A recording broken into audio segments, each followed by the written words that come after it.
Well, thanks for having me, even in this virtual state. I think this is a very useful time to reflect on the role of the journal, especially focusing, as we historians tend to do, on the continuum of continuity and change. The journal first published research from local scientists, focusing on topics relevant to this Southern African context: geology, mining, biology, botany. Was all key to a country orientating its economy in the direction of mining and agriculture. In the early decades, the South African Journal of Science was deeply rooted in the colonial project and concomitantly in a particular scientific tradition. Research during this period was largely taxonomic when it came to the flora and fauna, when it came to biology and botany. It really emphasized the discovery, description, and classification of species, and some studies focused on newly identified species. In this way, this period reflected the colonial need to kind of map the natural world. But far beyond taxonomy and the mapping, animal research had a very utilitarian dimension. South Africa's agricultural economy was important and growing. The state cared about it, and animals, both wild and domesticated, were viewed in terms of their economic and practical importance. What could be done with them? This included studies on how local wildlife could be used for food, utilitarian purposes, even labor. And something you do see very, very often is dipping tanks. You see a lot about, and I like it because it's a lens into a particular kind of concern. It's high science, sure, it's good science. It's in many ways cutting edge, although wrong in other ways, as science is. But it's a nice lens into the application of science for the good of society, for the good of the country. So again and again we see dip tanks, and it really is a trope, a recurring trope that captures the blend of academic science and the practical application to society. There's always been also a strand of utterly unapplied science, the delightful hedonistic pleasure of pure blue sky research for curiosity. It has been quite wonderful in writing the talk to dip into this. From the beginning of the journal, though, there was considerable involvement in political questions of the day, many of which, of course, are a wonderful archive for historians trying to understand the contours of race and to a lesser degree class and gender in this fractured and fractious society. So a wonderful archive. And of course, a lot of it is quite horrifying to modern eyes, and when your students are sent there, they are shocked. But it is a wonderful and remains a wonderful archive of the strand of South Africa's history. And Saul de Boer and others, but Saul in particular, has shown us how white South Africa was actually built through science, partly, with this journal playing an important role in this. I also wanted to emphasize that a lot of the science is a mixture of high science, you know, written in quite technical terms, but a lot of it is also speculative things like this on the use of history lessons in the Transvaal schools and how we might use history to develop South African patriotism. It became quite a recurring theme. And of course, as I promised you, we do go back to dip tanks rather a lot, no matter the era. Then in the 30s, the 20s, but really the 30s, we see the true South Africanization of science and the nascent nativism of this time, a pride in what South Africa could contribute to the world of science.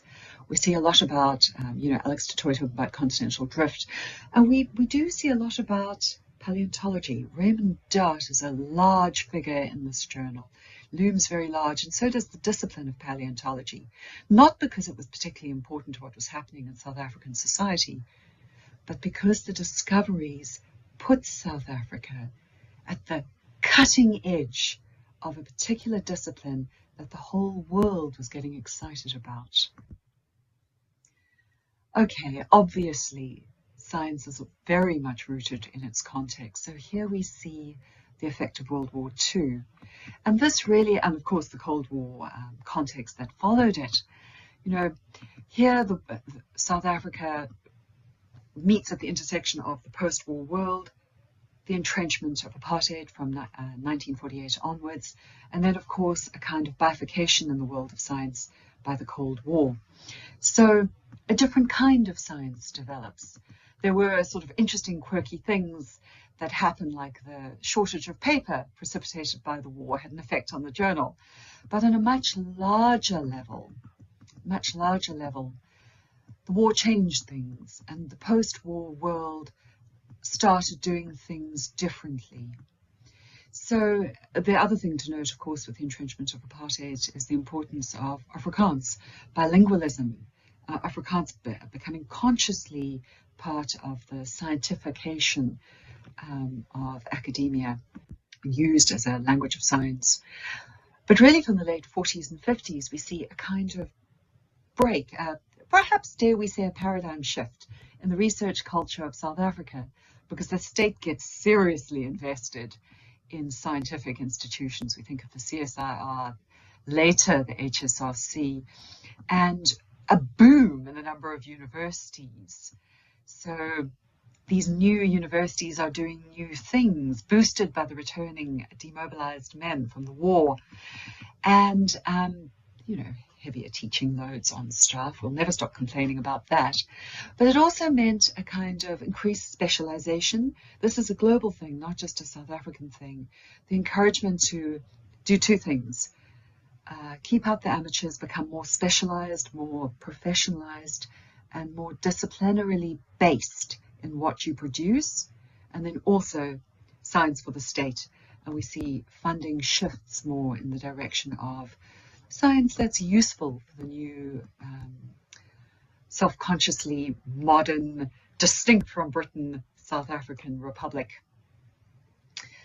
And then we move on to, here we go to the post-apartheid society, the coming of a free and democratic society, the end of apartheid from 1990 onwards to the coming of the democratic dispensation in 1994. And here, of course, the South African Journal of Science changes. It changes. it starts to better reflect the needs of a democratic society quite self-consciously. No one needed to tell it to do that. It seemed to move with its editorial policy to be more inclusive and diverse, and perhaps more representative of the concerns of the broader society.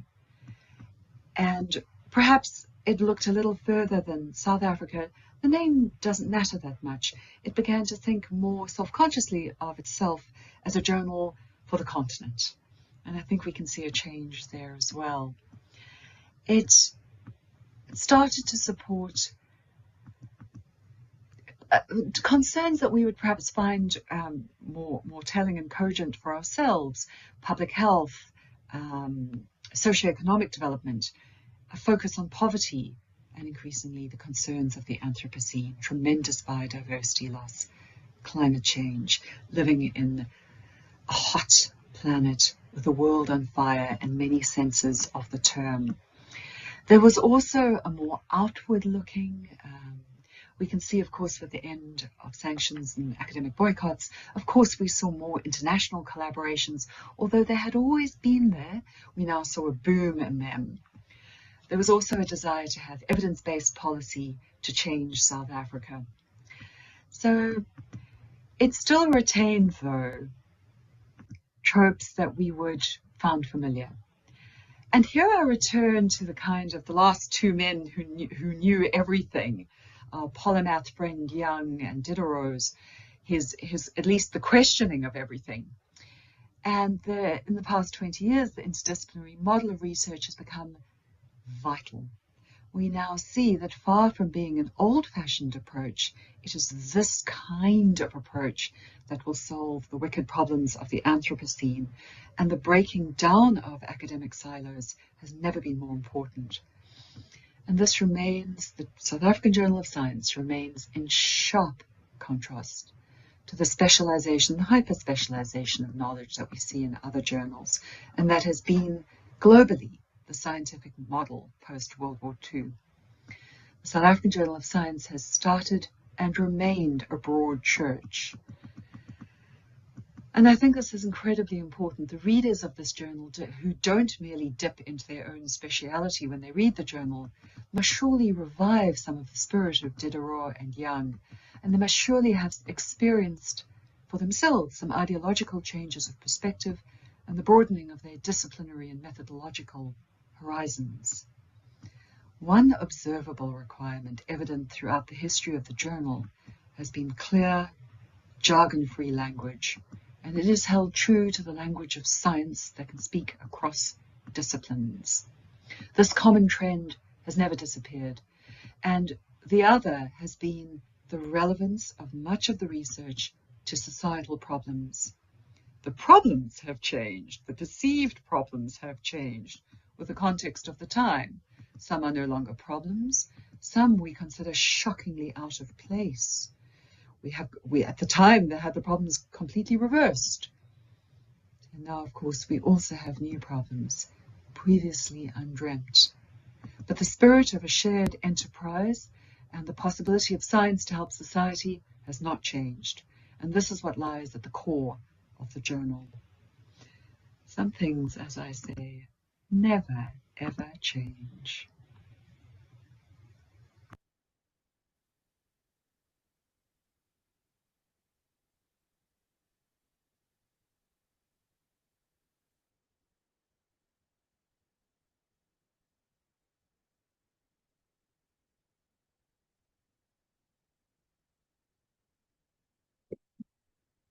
Thank you very much for that. And so now it's over to you, Jonathan and Saul.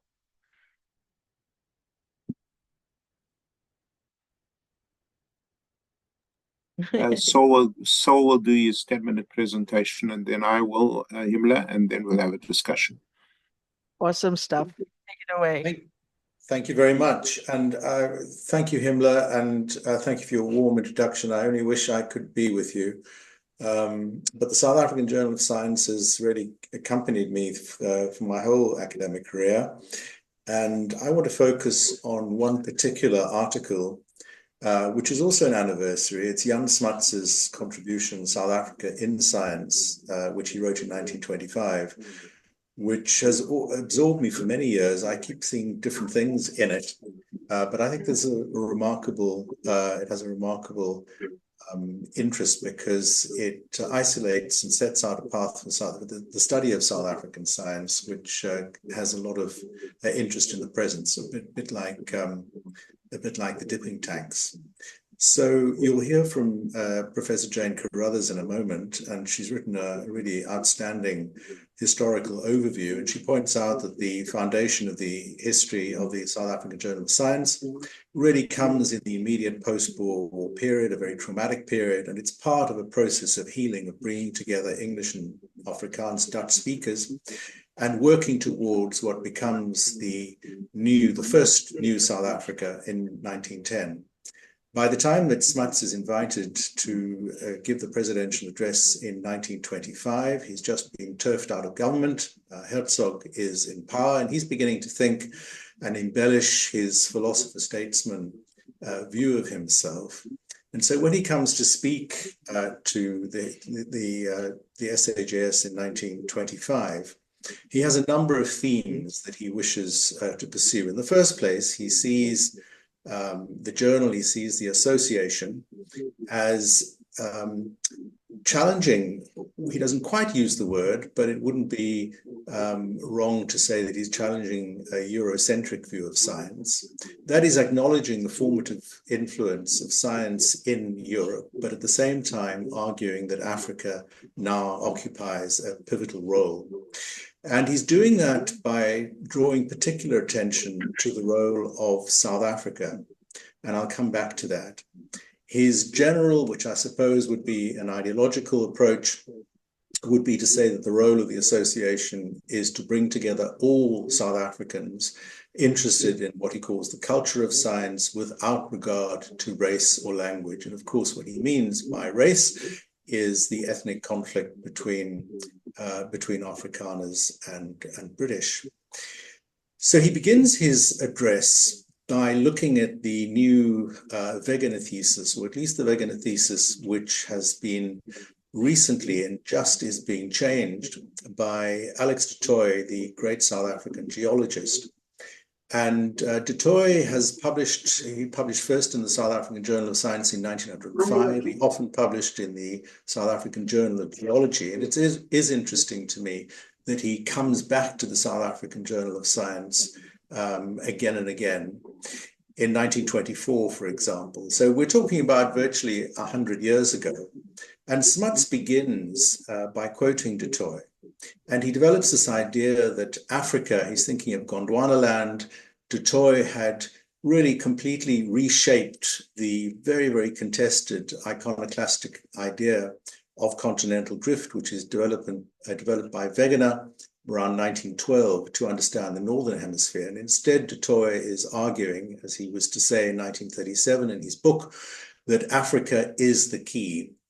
So what du Toit is trying to do is to argue that there is a direct link between the continents, the southern continents, South Africa at the heart of it, but linking Latin America, South America, Antarctica, India, and Australasia. It's a very, very daring set of ideas. It undergoes fierce resistance, particularly from the United States. I'd like to say more about du Toit, but perhaps for another occasion. To me, he remains in many ways as a claim to perhaps be, if not South Africa's greatest scientist, certainly amongst them.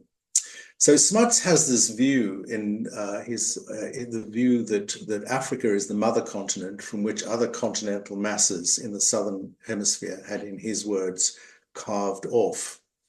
And he then develops another metaphor, another spatial metaphor, where he says that Africa is the Great Divide. It's a great divide that for Smuts works along two axes. It took me some years to understand what he was really pushing at. On the one hand, there's the north, there's the east-west divide, the north-south divide, sorry. He's challenging the idea of Eurocentricity. But on the other hand, there's another axis, where South Africa emerges at the center of the old Gondwana land before the split, and so has these affiliations with Latin America, Australasia, India, and Madagascar. Now, Smuts interposes his own specialist interest in biology and botany in order to make this claim. And here he repudiates what he calls the European fallacy, namely the notion that the Northern Hemisphere was the source of the flora that we find in South Africa, and in particular in the Cape. And he does this by quoting Darwin and Hooker, arguing instead that the origins of South African flora might be in the Southern Ocean. Again, he turns to Alex du Toit, who'd addressed the South African Association in 1921 by way of support, and he speculates and asks whether South Africa's distinctive flora might have originated in the Arctic regions, assuming that that region had since seen very major climatic change. Climate and meteorology is very much on Smuts's mind, not least because of the recent drought in South Africa.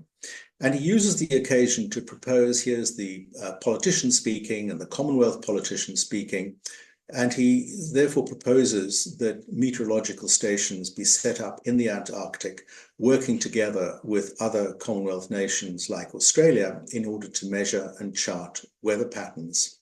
From climate and meteorology, he moves to discuss astronomy. And here he references the long history of astronomical work in South Africa, beginning with people like Lacaille, and Gill, and Roberts, and Herschel. He references them all, but also drawing attention to the work, the amateur work of A.W. Roberts, a reminder that the journal remained a journal for amateurs, for citizen science, as well as professionals, but also that he had an eye on Roberts at this time, and he wanted to install him as part of his Native Affairs Commission. From here, he turns to human paleontology. He talks about, references the work of Robert Broom, but he now picks up on Dart's discovery of the tongue skull, and his postulation that Australopithecus represents the crucial missing link in hominin evolution. It's a very daring claim, not only daring for Dart, but actually for Smuts, who sees the significance within a year of Dart's publication in Nature. And Smuts goes on to suggest that Africa, or South Africa, might be the cradle of mankind, or, he says, should I say, one of the cradles. It's a very interesting formulation because it opens the way to understand human evolution as a parallel, that is, as not having a single source of origin, a view that happens to be gaining currency today, but I think has to be seen in the highly racialized context of splitting and typology within which Dart, Broom, and others worked. And so he ventures that the Bushmen, he says, might be living fossils, certainly a racist assumption, but one that, as always, he prefers to cast in the idiom of deep time rather than in the present, and which he represents as a plausible theory rather than deriving definitive conclusions, always deflecting Smuts when he comes to talk about race.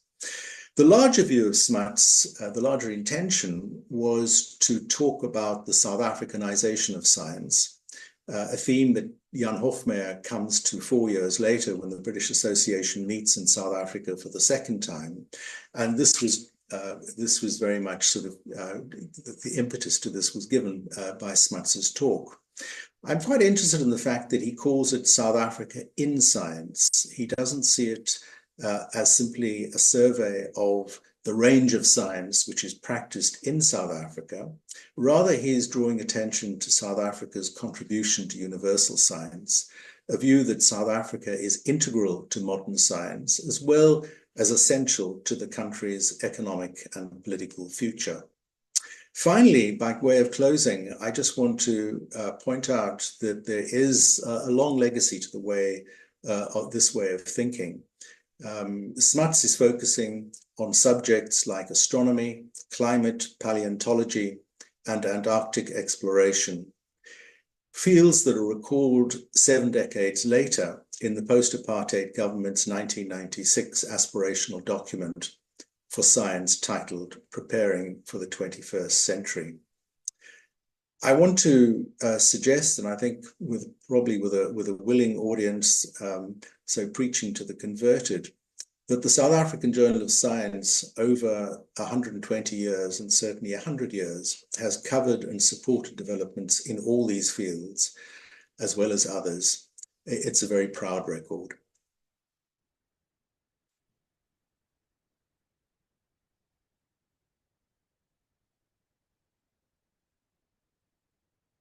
I'm through. Over to you, Jonathan.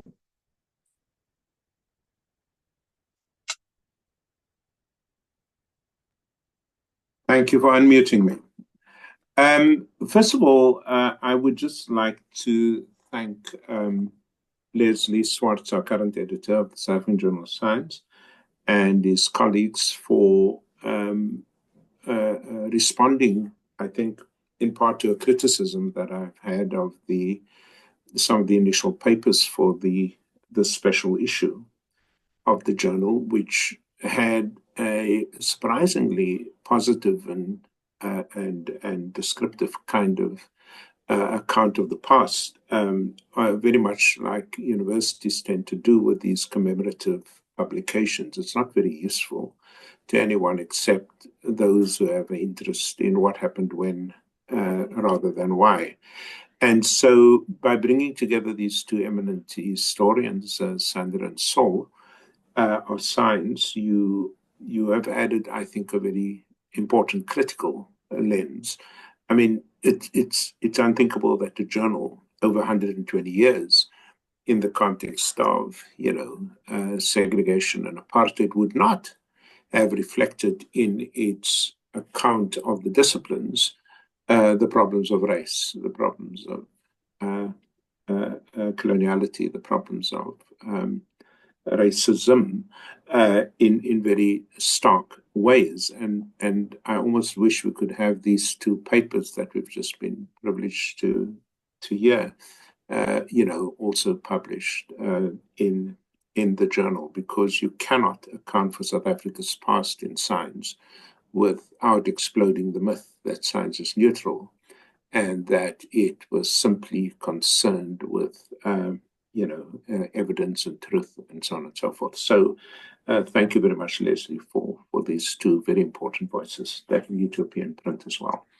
So I've been puzzled, I've been at Stellenbosch now for a little while, and I've always been puzzled by what we call racial incidents, that every time they happen, there is this sort of explosion of, on the one hand, unnecessary anger and disappointment at how could this happen, after 25 or 30 years since the end of apartheid, of legal apartheid.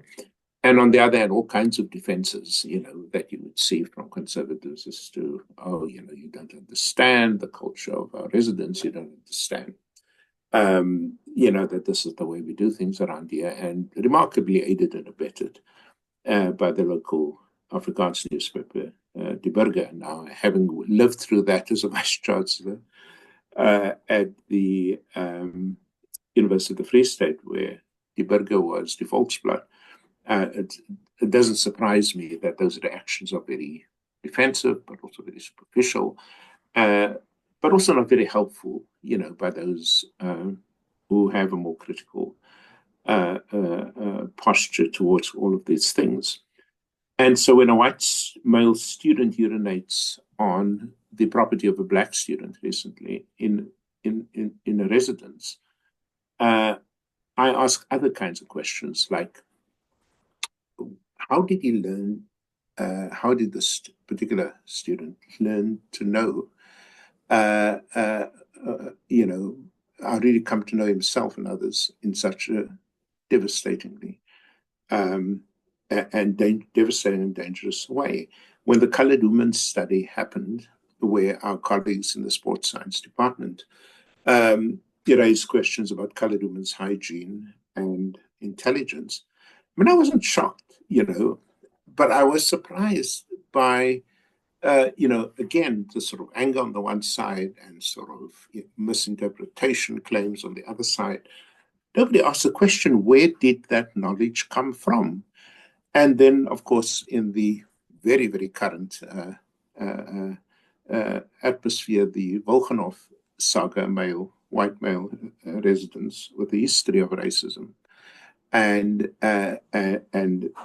when it was uncovered that there was a special room with all kinds of horrific things in it, including neo-Nazi paraphernalia, again, nobody seemed to ask the question, how did this happen over time? And so when these things happened, as it did before I came to the University of the Free State, and the rates incident had happened, questions were largely sociological, how groups behave. Questions were largely anthropological, how institutional cultures operate. Questions were largely psychological, what's going on in the heads of these born frees or supposedly born frees, and so on. And I've put together a team that asks a different question, and that is there, as we suspect, an epistemological basis for racism?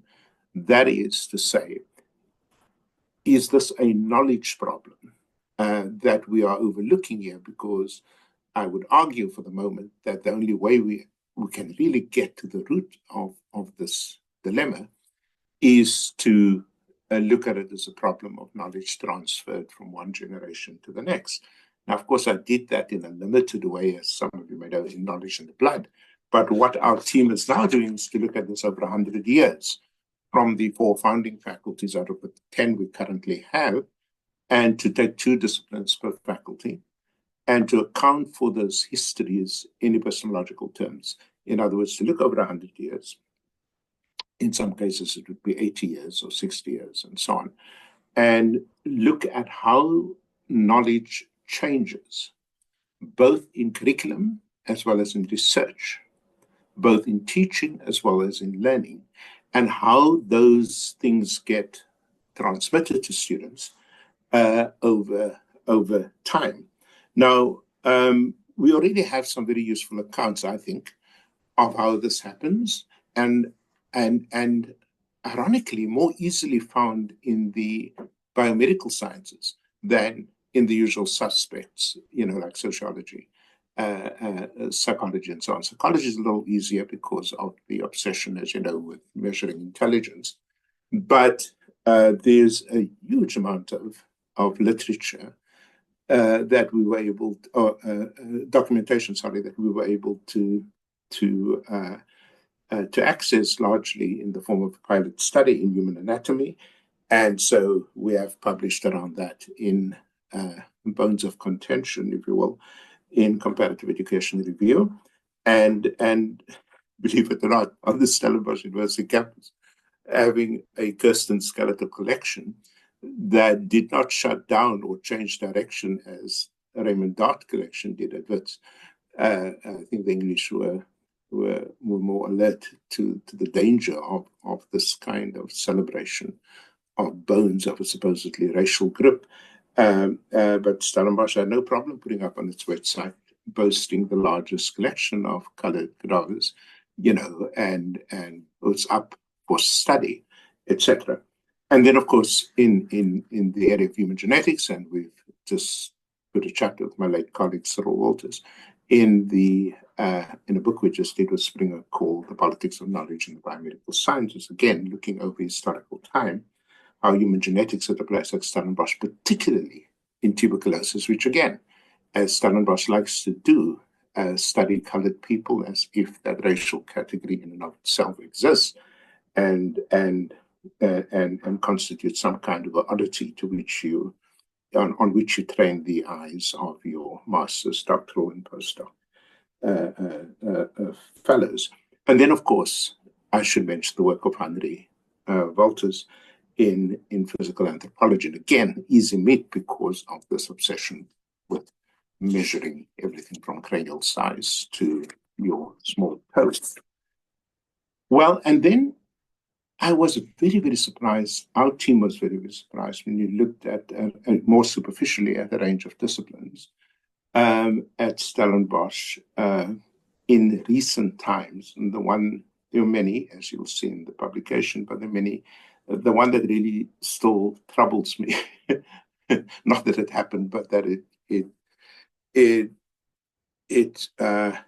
enjoys such prominence in the university's thinking that nobody has even picked up on this as being so ridiculous, and that is a student's master's study on the relative strength of the pelvic muscles of nulliparous women, that is, women with not yet had children.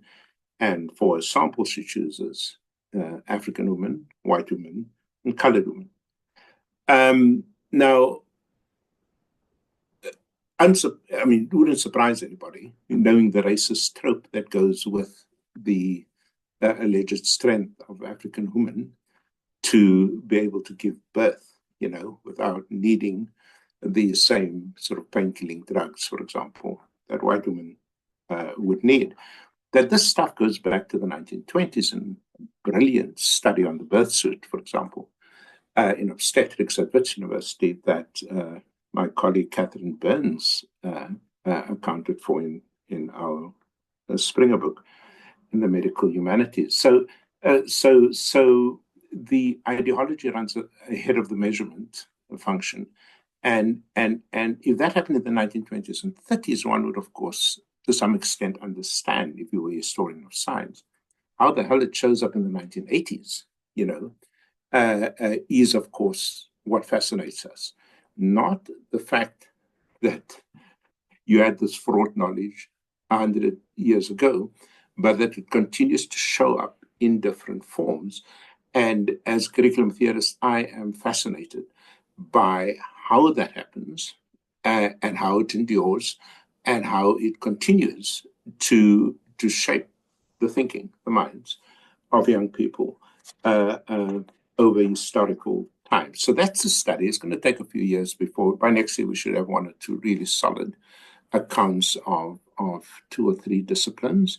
As we speak, I've got some of my postdocs in the archives of the university digging up things as we try to put together everything from Senate minutes to local publications, to research, to master's theses, and so on, to try and understand not only, as Sandra referred to earlier, not only the changes that do happen as you go across over time, but also the continuity, so things that still lurk in the present. And so I'll have to go with the bard here when he says, across the tempest, that the past is prologue, and that's very much true for Stellenbosch University in the present. Thank you.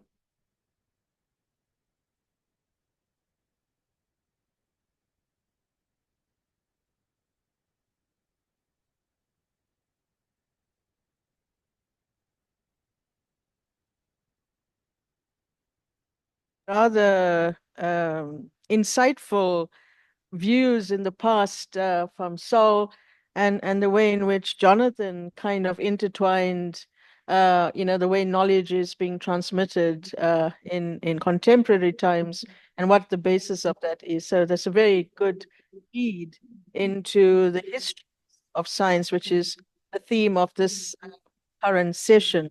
Sol, is there any question you would like to raise or comment from Jonathan? And Jonathan, the same with you to Sol's presentation. Well, I think that Jonathan and I are broadly in agreement, as one would expect. We both have a very strong interest in the history of knowledge, epistemology. But I'm wondering, Jonathan, either based on your experience of Stellenbosch or more broadly looking at the development of science, say, post-1990, do you feel that there are areas of science which are less, which carry less of the shadow of racial science and which are doing more to fulfill the new South African dream of a globalized South Africa? I'm thinking perhaps of astronomy or biodiversity. That's a really great question. And the answer I want to give at the moment is I don't know. So when you look at astronomy, for example, and in all its innocence, I have a sense that it is not as innocent. And that's based on some recent work I've done for a book that should be published next year, June, by Cambridge University Press, called On Discovery. And when you look at the astronomy chapters, there are very strong hints by my colleagues at Rhodes University about its complicity in racial science. Now, it sounds impossible, but I don't want to speak too much about it because I don't know the discipline as well yet. But at the moment, I'm not going to, it's not clear to me that one could, set free, in a way, manner of speaking, any discipline from it's just too good to be true that those disciplines were not influenced by not only who was conducting the science and promoting the science, but whom it was done for, and how it was taken up by the state, etc. So I'm going to keep an open mind on that. But what I have been surprised about, as you correctly, as I already said, is how relatively easy it was to look into the medical sciences and find these amazing statements. Genetics, for example, that had a second life. You thought eugenics, which you've written about profoundly, you thought sort of eugenics, sort of was the end of it, and then it makes a turn, no less a character than Crick, the Watson and Crick duo, so much so that he was fired from his lab, because of the utterly racist deterministic connections he was still making, between race and behavior, and so on and so forth. Angela Saini, of course, whom we've had on this platform, you will recall, has written eloquently in the UK context about that. So, yeah, I'm going to reserve judgment. Cut a long story short, until we've dug more deeply into these issues. I just wanted to ask Saul. I don't know much. I mean, obviously, I've read his biography a little bit, and the biography on Smuts, and clearly was a major figure, particularly in the botanical sciences and so on, as you correctly said. I'm just wondering, is there more recent work on the legacy of Jan Smuts in science in South Africa, as opposed to in biographical form? Have there been scholars who've taken this up, in the spirit of looking at legacies and afterlives of his particular contribution to the sciences? Apart from yourself, perhaps, what do we know? Well, there is a new book that's come out of UJ on Smuts, reappraising Smuts. It's just out. And just a week ago, I attended the launch of a book by someone called Katu Peda, the great-granddaughter of Smuts, who has written a family history that links her own ancestry way past Smuts and way past Issy Smuts, all the way to Crotoa. Now, it's not about science, and the UJ book has a lot of new material about Smuts as a statesman. I've got a piece in there, if you don't mind me just plugging it, which asks the question about whether Smuts was a racist, and says yes, he was a racist, but there's different kinds of racism, and we need to look, not just simply talk about race. Racism is one thing; it takes many different forms.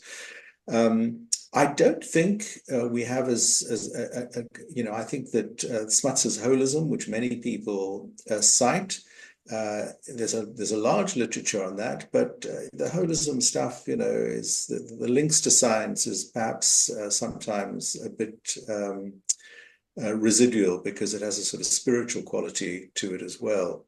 Actually, what hasn't really been dealt with, I think, satisfactorily is Smuts on law. And I think, we have to see law also as if not as a scientific discipline, certainly as having some of the rigor and logic. So no, I think it still remains a fairly open field. But it is interesting that there is quite a lot of new material on Smuts, which with some creative and with some creative kind of stitching, casts new ideas, certainly on his ways of thinking about race. So I could come in I wonder, here. go ahead. ask something slightly different angled. Mm. We are celebrating 30 years of democracy this year in South Africa. And I'd like to ask Saul, I mean, given your critique of, the distant past and the history and the way in which politics and science, kind of run in parallel, what is your thoughts on how you view the last 30 years with respect to the parallel of science and politics? Well, I don't know that I can tell you anything you don't know. I began this interest very much like Jonathan with the view that science has legacies, societal legacies, including race, which has to be taken account of. That scientists are too often, perhaps not all scientists, to slough off the past because the scientific discipline sort of often feels that new ideas drive out old ideas. And I think that people coming from the social sciences don't accept that. But I also don't think that science and the institutions of science should be trapped by their past. I think there's a sort of an honest reckoning. I think there was quite a lot of that in the early 1990s. I think the history of the South African Journal of Science and of ASAF, and actually the collapse of specifically Afrikaner science journals and so forth is indicative. I think it is taken forward, but perhaps not in the overly optimistic 1990s, when there was perhaps a sense that South Africa could power forward as a nation, and perhaps based on science. And I think perhaps we need to look more closely at different areas of science which have flourished, at different institutions that have flourished. I've also written about the history of astronomy in South Africa. I'm a skeptic to some extent about what's happening with the SKA and the Karoo, but broadly, I'm very, very positive. And I think that that astronomy has made real attempts to base itself not just in South Africa, but in Africa, and to see the southern skies as a portal to a universe that is not bounded by the burdens of the present. So I think there are, with some caution, and I'm sure other people will point out other disciplines, but I think we need not to think perhaps so much of national science. I think that's one of the traps, but to look at different areas of science and different institutions and centers. And I think there's quite some quite heartening developments there. Excellent. Jonathan, as an educationist and somebody who puts a lot of passion into trying to upgrade, the way science is taught at a school, I know you put in a lot of personal time in a school in the neighborhood where you grew up at present to try to lift the performance of scholars. What would be your roadmap to transform this knowledge transmission so that we create an imprint in the brains of the young minds to be much more exploratory of science rather than to be, underpinned by this race and racism scenario? What would you do to promote that?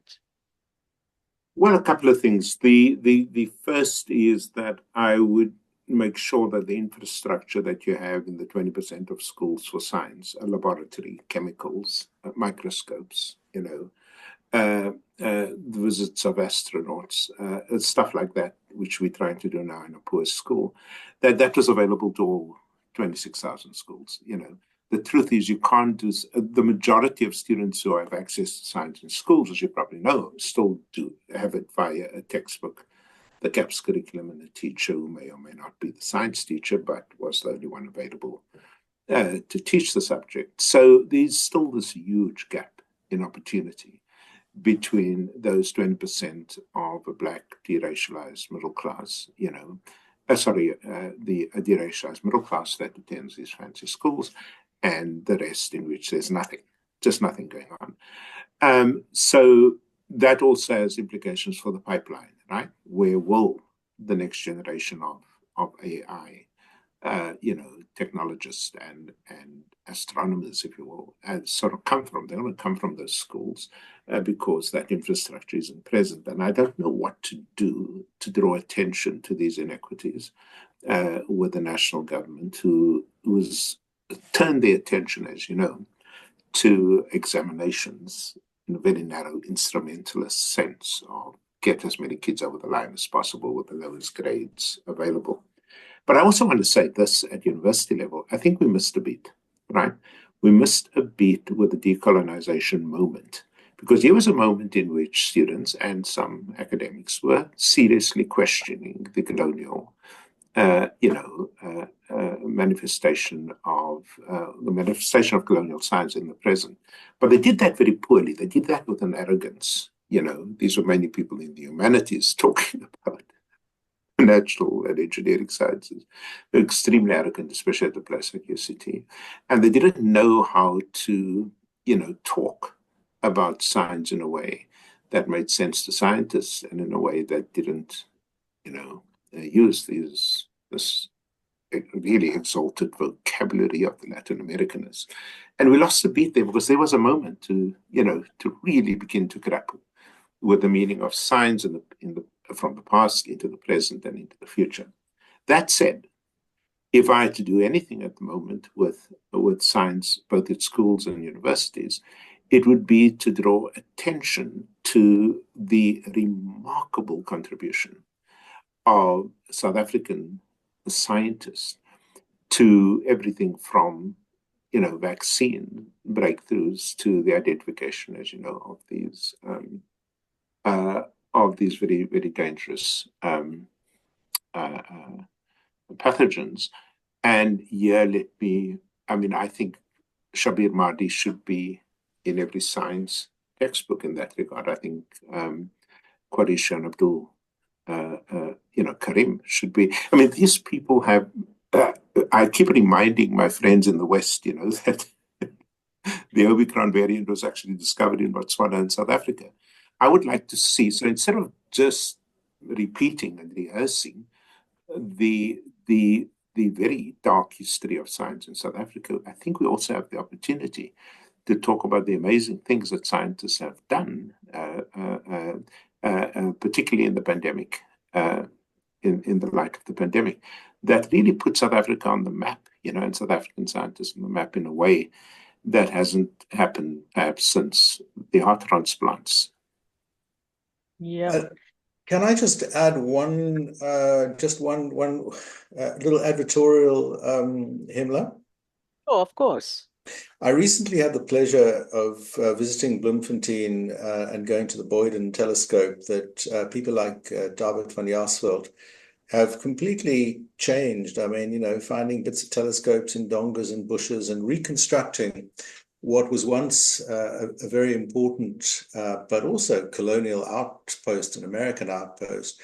And they have reconstructed the observatory through public outreach into an extraordinarily exciting place where thousands of students, kids come to see the heavens, to understand in new ways the history of this institution. It's very exciting, and anybody traveling between Cape Town and Johannesburg or anywhere else who isn't taking the plane should really make a stop off there and see what's going on at the Boyden. Yeah. I should in that regard, Imla, just do a quick shout out for my friend, I'm sure Saul knows him, Marty Hoffman, who has actually put in an enormous amount of time in making, first of all, in rebuilding that facility, but also making it available to school children with an interest in astronomy. Wonderful. Colleagues, we can go on forever because you are such immense scholars and so insightful. But I have to close the session. But before I do that, I'll just ask you both to give a short soundbite as we close the session. One, to acknowledge the presence of the South African Journal of Science nationally and internationally, and what your vision or wishes could be to the journal going forward. So if you could just summarize in a minute or so each, that would be great. Thank you. I don't know about a Let, soundbite, but I would simply say that one of the things we've learned about both the history of colonialism and the history of the post-1994 period is the importance of institutions. And by institutions, I mean civic institutions, public institutions, institutions which involve associational connections rather than state organizations. And here I think the history of the South African Journal of Science and the South African Association is absolutely exemplary. For 120 years, serving different interests in different contexts, it has managed to survive and flourish. And tributes to everybody, and tributes to everybody who's involved right now with sustaining this very special journal. Thank you, Sol. Jonathan? Yeah, for many years, as a member of the Academy of Science, which has oversight responsibility for the journal, it was very difficult to convince editors to make this a truly interdisciplinary journal. It was dominated for many years into recent times by the natural sciences, by the biomedical sciences, by engineering, and so on.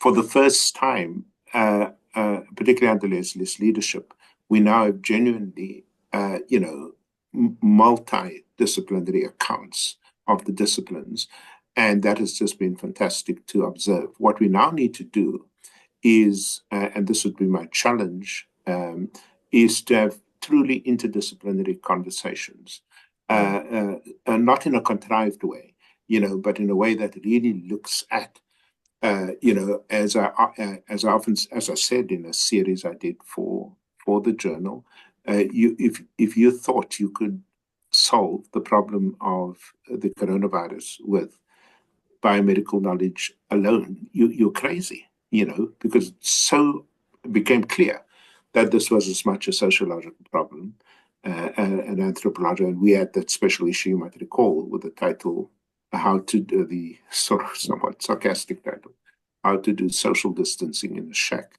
That was an opportunity to really bring together people from geography, from the social sciences, from obviously from immunology and so on, to address this problem. We have a unique opportunity to continue to do that kind of work with the leadership that Leslie and his team are giving us. Thank you. And with that, colleagues, join me in thanking both Jonathan and Sol. Thank you, and thanks for listening. And I only wish I could be with you all, but it's a great day in Cambridge, and I've got to get home. Virtually for the remaining sessions, but I'm sure you'd find that quite entertaining as well. And hopefully when you next visit, you would come and say hello to us also in person. Of course. Excellent. Well, thank you very much to you both again for giving up your time and giving us such rich conversations on the history of science in South Africa and how this has played out in the journal. Colleagues, we now move on to the next session, and it is my pleasure to welcome Professor Leslie Swartz, the current editor of the South African Journal of Science, and he will take us through the remaining program for the afternoon. So over to you, Leslie.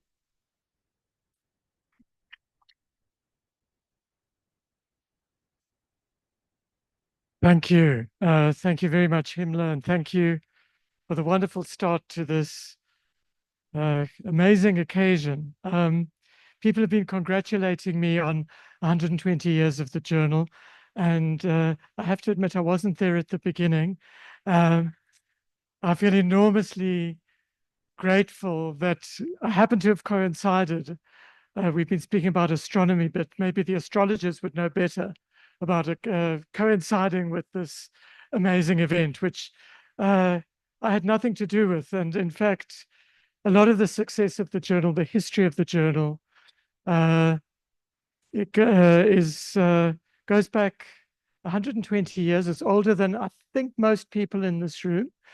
But it's amazing to be part of an institution which is enduring, as Jane Carruthers, who's going to be speaking later, is resilient. and is intertwined with all of the complexities of what it means to be a South African and what it meant to be a South African even before there was a South Africa, which is when the journal started. We decided to put together this special issue, and you will be receiving a copy of the special issue before you go. And I apologize because you won't be able to sleep because it makes such exciting reading.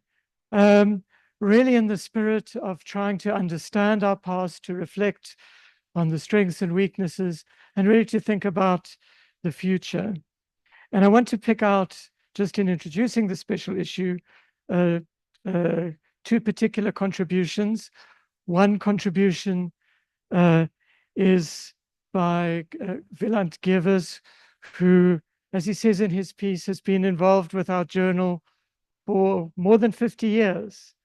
And Wieland is somebody whom I do not have to introduce really to this audience, to the Academy of Science, which I hope is something that you're proud of, the Academy of Science of South Africa, but has always been there helping all of us. And Wieland is somebody who has taken the trip from Cape Town, I think at some personal cost to you today. And just by way of starting the introduction to the journal, I'd like to ask Himmler if you would assist Wieland to unveil our cover, just to recognize this amazing contribution from Wieland.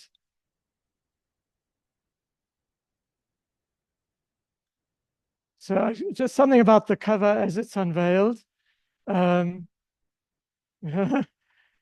Yeah, very good.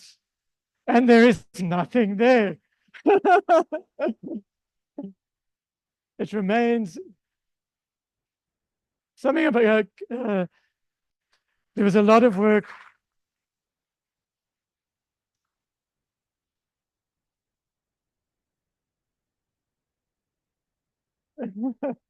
We definitely need a good picture of this.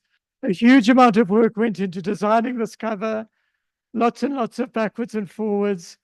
And I have to say that there is something amazing about the materiality. We've been publishing online and virtually for a long time, but it's really nice to hold something in your hand with this beautiful cover. So thank you very much, Wieland. And the other major contribution is from Jane Carruthers, who you will be hearing from in a minute. Jane, who did a similar amazing contribution for the transactions for the Royal Society of South Africa. That was about 16 years ago. So, I mean, thank you very much. You'll also find in this special issue reflections from previous editors-in-chief, from our associate editors looking at the different disciplines, our mentees, and really, very importantly, the people who keep this journal going. And I know Saul always teases me about this, but I always say at editorial advisory board meetings, I could be run over by a bus and the journal would keep going, thanks to the work of the central team. And I know Linda will be thanking many people at the end, but I would like to also to thank Linda, who and the entire team who keep this going. But it's my pleasure now to introduce Jane Carruthers, who, amongst her many achievements as really a national treasure of the history of science in South Africa and more broadly, is the immediate past editor-in-chief of our journal. She's emeritus professor in the Department of History at UNISA, and she's really a pioneer in the field of environmental history. And we're very grateful for many things, and especially for your talking to us tonight. So over to you, Jane.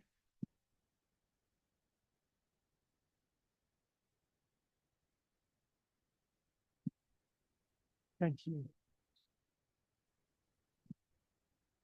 Good evening, everyone, and thank you, Leslie, for that introduction. Can you all hear me? Okay, good. It really is a great pleasure to be here because in the constellation of South African scholarly journals, the South African Journal of Science is large.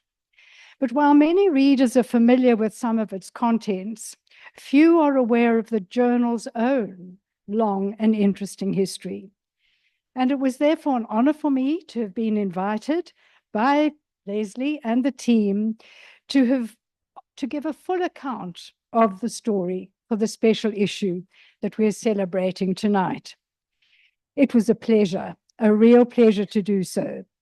With help from librarians, archivists and colleagues, I was fascinated to leaf through, yes, every issue of the journal and to trawl through the archives in search of information.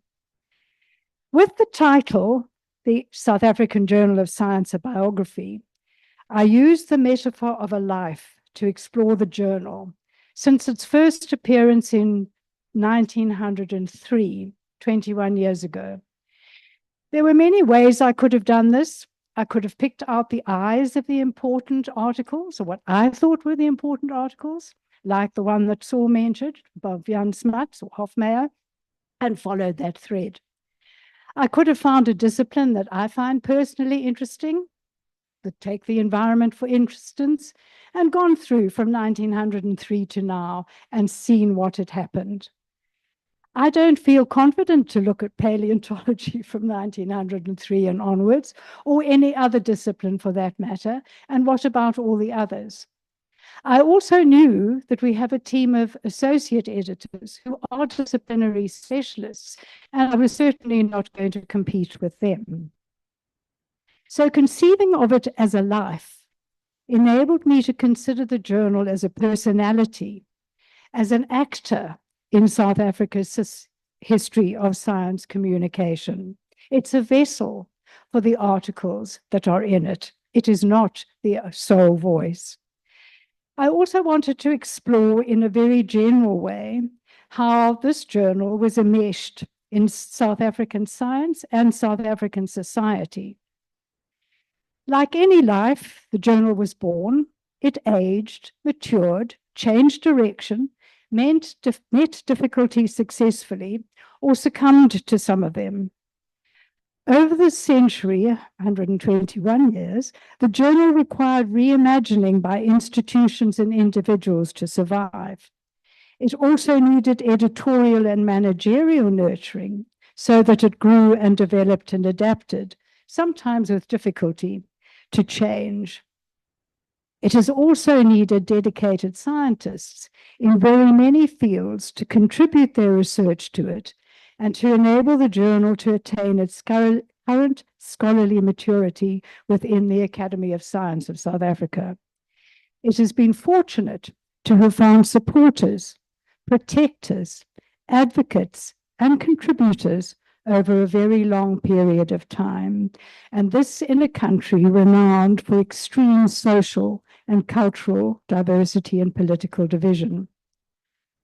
Over the course of the century, the South African Journal of Science has evolved from a publication that included both lay and professional contributions into a formal, professionalized, multidisciplinary scholarly journal, while retaining its accessibility. The original title was the Report of the South African Association for the Advancement of Science, and it was renamed the South African Journal of Science in 1920. The journal began in 1903 as the serial publication of the newly established South African Association for the Advancement of Science. The intention of the association and its report was not to rival or compete with academies such as the Royal Society of South Africa, nor to challenge societies that catered for specialized disciplinary fields. Its mission was less exclusive, more democratic, and more collegial.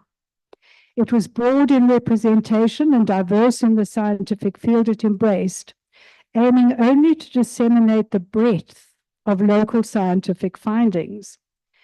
This was accomplished by convening a large annual meeting in a different town each year, in which those working in science, whether professional or amateur, could present their research and have it preserved for posterity through publication.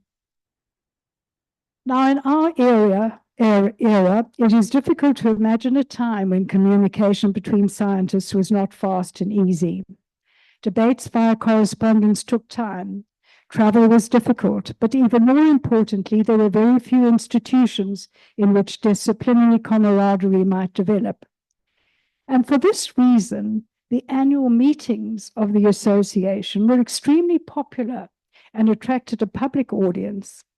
And thus, in various towns and cities, the association gained attention for knowledge and science through mayoral and other civic support, as well as through the more erudite presentations from knowledgeable persons. A further aim was to communicate interesting evidence-based knowledge to the general public, thereby linking science to broader society. Moreover, the annual location provided something of a theme, ensuring that scientific workers in these places had the opportunity to present and discuss their local work and to take their science directly to very different audiences and publics. Now, while not without financial worries, relying as it did entirely on volunteer efforts and member subscriptions, the annual meetings and the report survived the First World War and flourished during the 1920s and 30s. A formally named editor was appointed only in 1920, but even thereafter, the role of editor wasn't prominent or visible, and there were no editorials or editorial opinions. The expertise that went into the articles appearing in the early volumes didn't bring the professional or financial rewards of scholarly publication, or even act as the marker of individual scientific worth. That would only come in later decades. Until 1918, there were no formal South African universities to offer regular opportunities for promotion.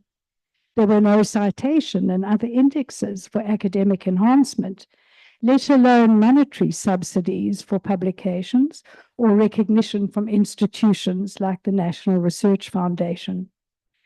The contents of the journal were genuine initiatives by scholars and learned people to publicize their field of study.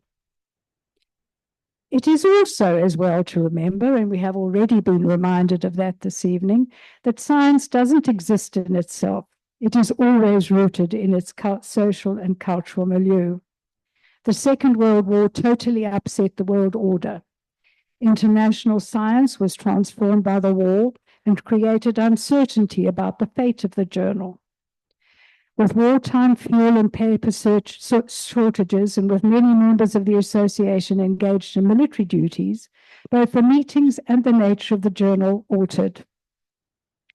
The war had demonstrated that government spending was the motor that accelerated technological improvements, and military urgency had stimulated many inventions.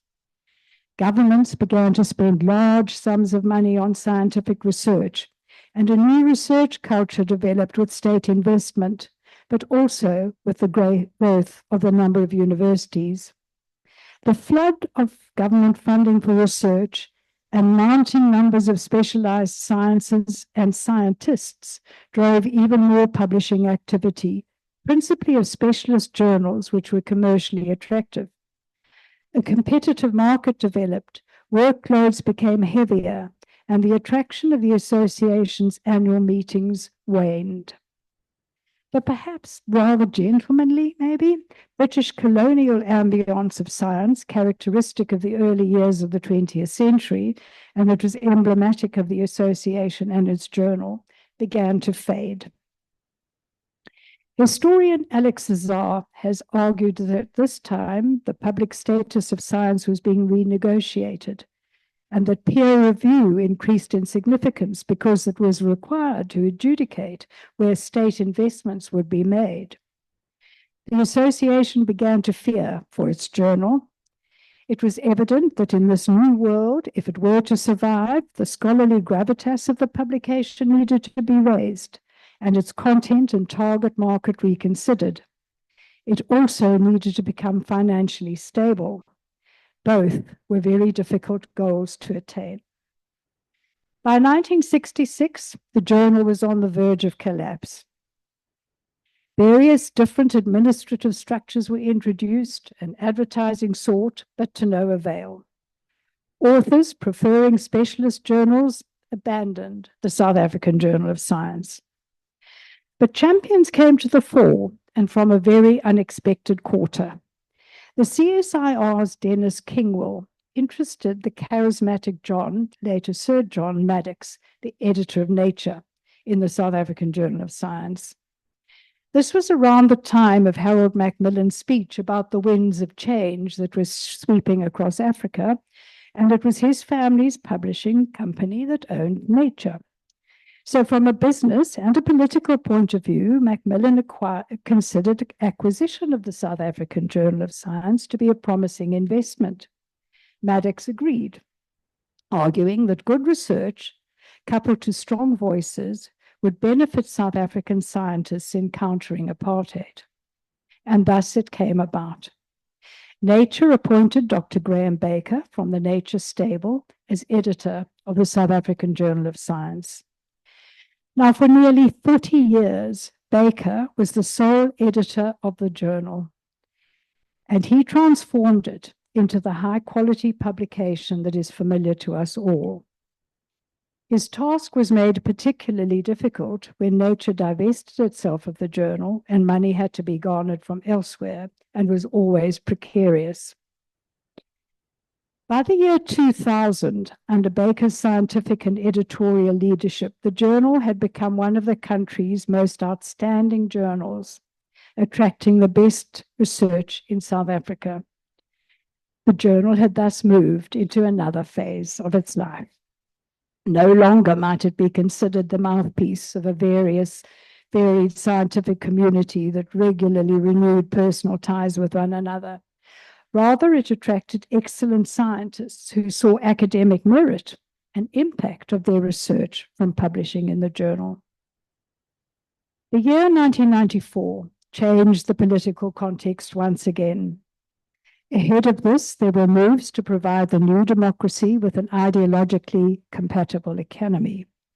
It was agreed when the Academy of Science of South Africa was established in 2002 that because of the high international stature of the journal, the Academy would be its new home, and that once the Academy was in receipt of government funding, the journal would be fully subsidized by the taxpayer.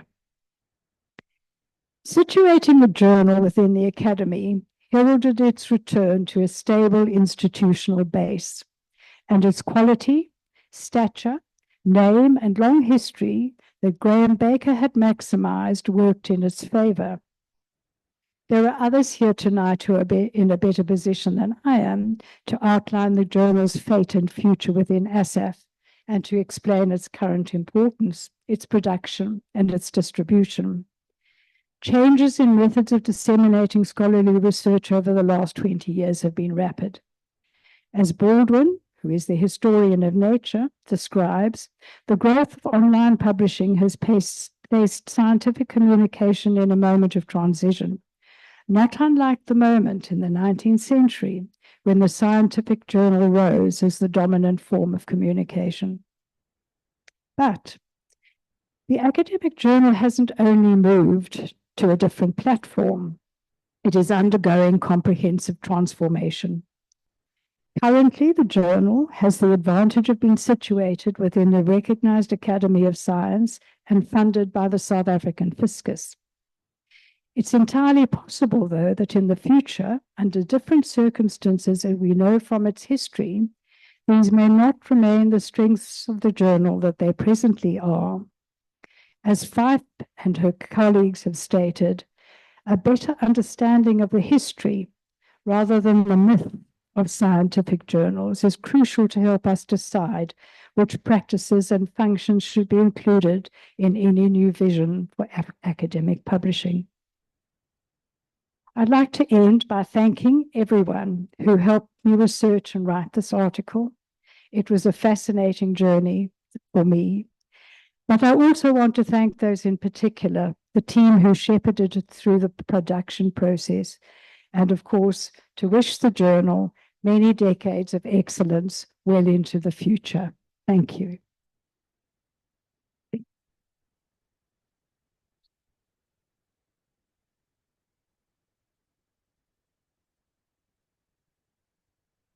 Thank you so much, Jane. And you will find this evening what a remarkable read this is. You've had just a taster. We're really lucky that you did this for us in such an accessible way, and we got a sense of that this evening. In the interest of, I'm sure there's lots of things that people would want to discuss. We are running a little bit late, so I'm going to push on with time. And we're very fortunate that one of our mentees has agreed to speak with us tonight. Kosinati Madondo is a lecturer in academic literacy in the Teaching and Learning Development Center at the Mangosuthu University of Technology. He is involved in transformation in the academy in a range of ways. He supports students' academic literacy needs in order to enable them to succeed. And he's also very much part of our team. He's an associate editor mentee of the South African Journal of Science in the field of social science and education, working very closely with Chrissy Bowie. And Nati, we're interested to hear what you have to say. Oh, there you are. I've been looking frantically. I think, are you still here? But I'm very pleased that you're here.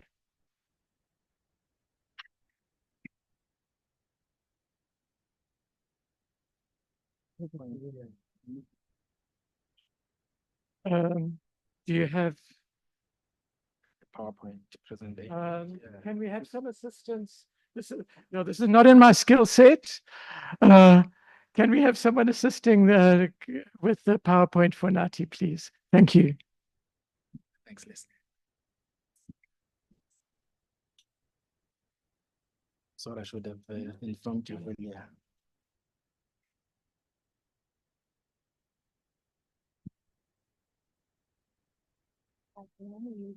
Yeah.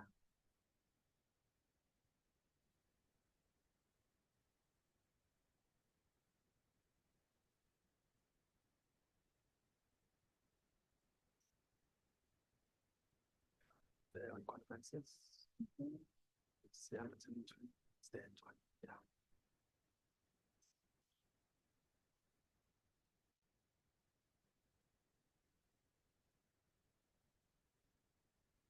Oh, yeah. Yeah.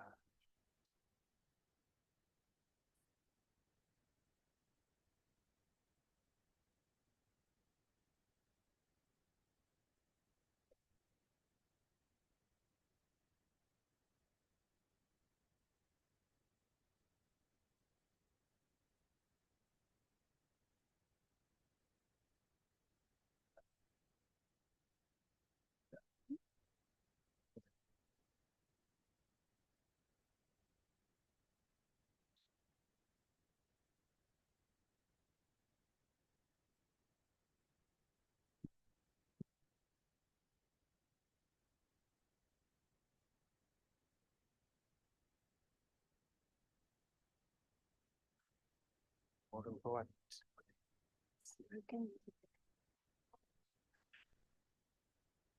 All right, afternoon, everyone. This is Nati, Kosinati Emmanuel Madondo, affectionately known as Nati Madondo, as I've been introduced. So I am an associate editor mentee, in the South African Journal of Science. So I'm learning the ropes of becoming an independent associate editor.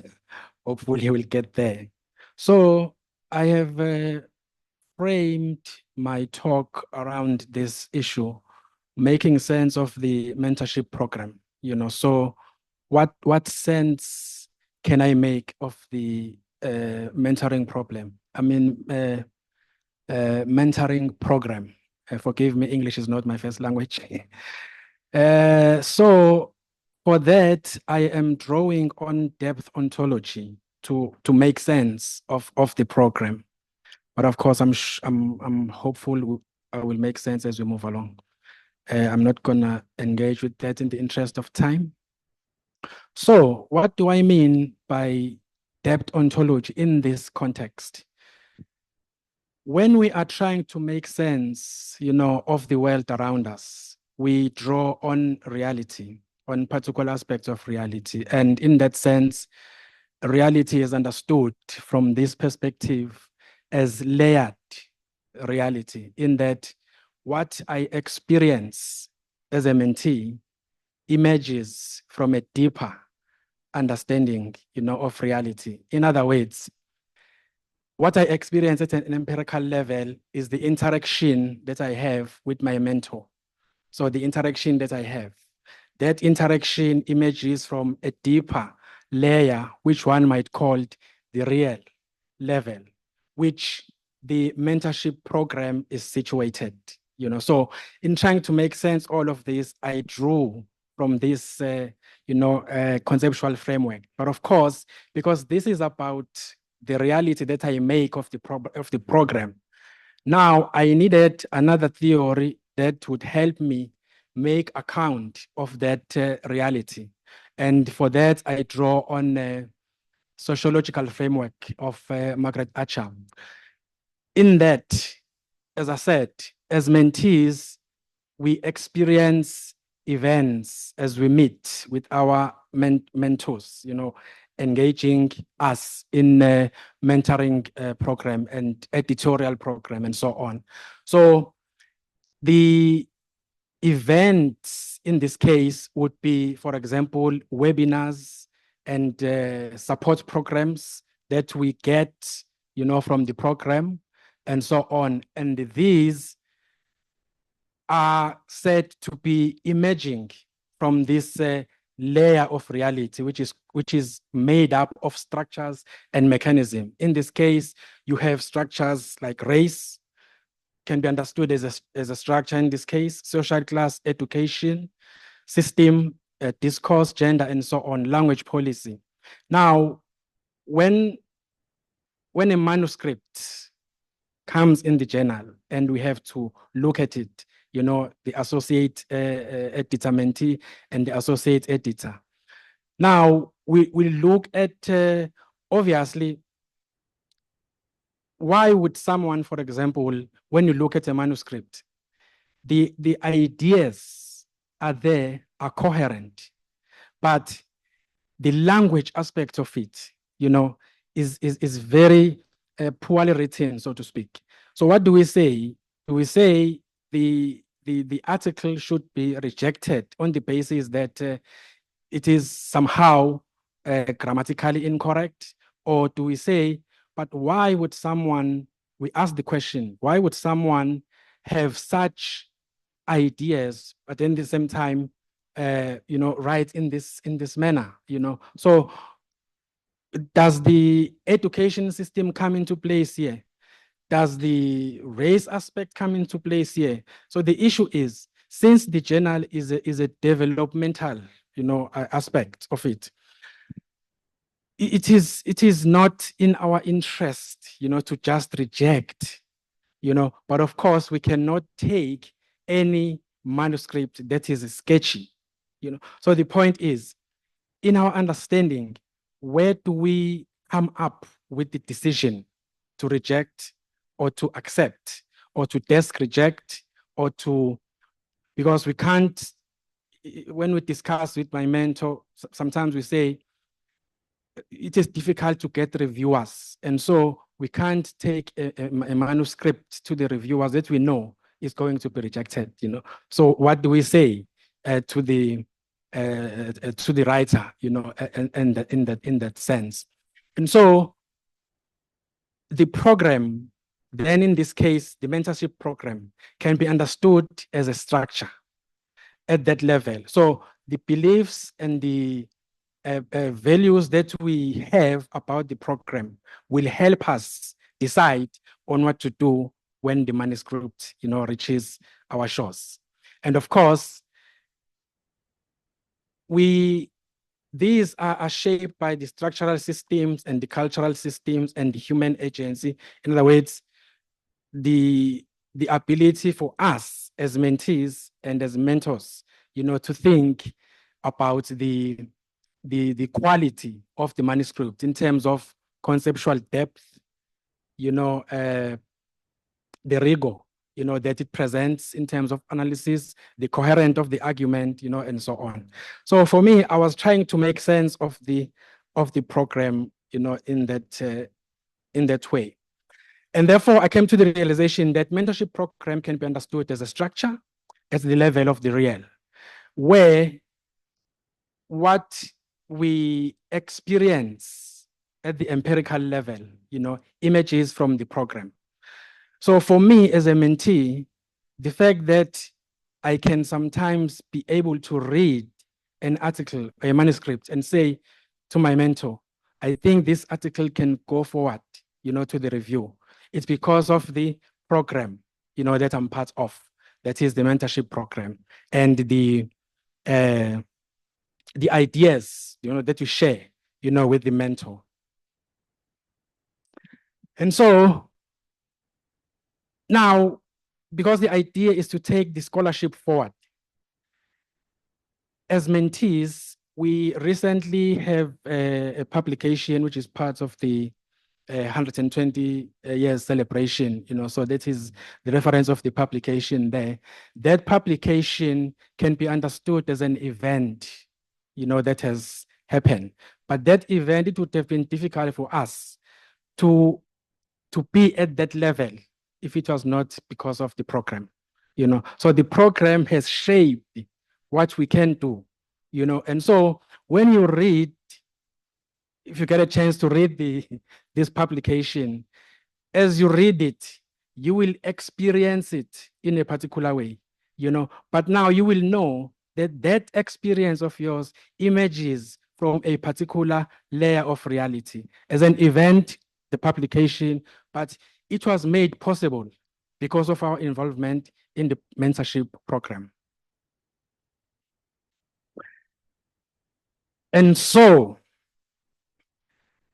in concluding, because I did not want to waste more time, is that the program, it has given us, hands-on experience, in editing, in editorial process, So now you can look at the manuscript and say, okay, here there is an idea that someone is trying to push forward, but the ideas are very sketchy, So it might not necessarily need to go through to the review, but it needs to go back to the authors to polish it some way. But because I understand this aspect of the structure of these levels of reality, I cannot just say, no, this article cannot be accepted. I need to think about, where does the author come from?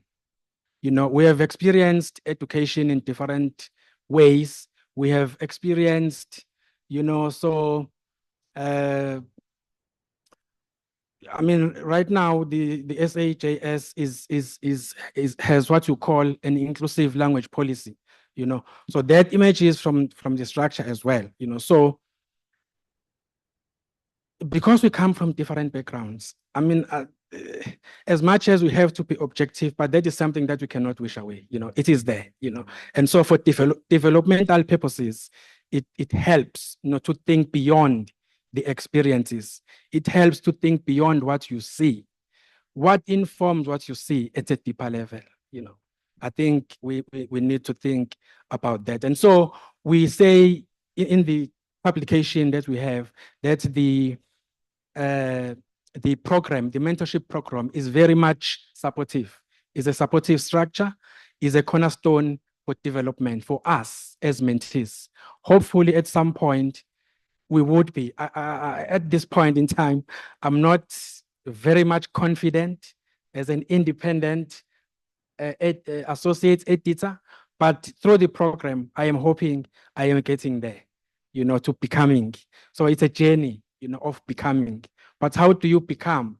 For me, I have learned to look at what sense can I make of the program, and this is the sense that I have tried to make of the program. Thank you.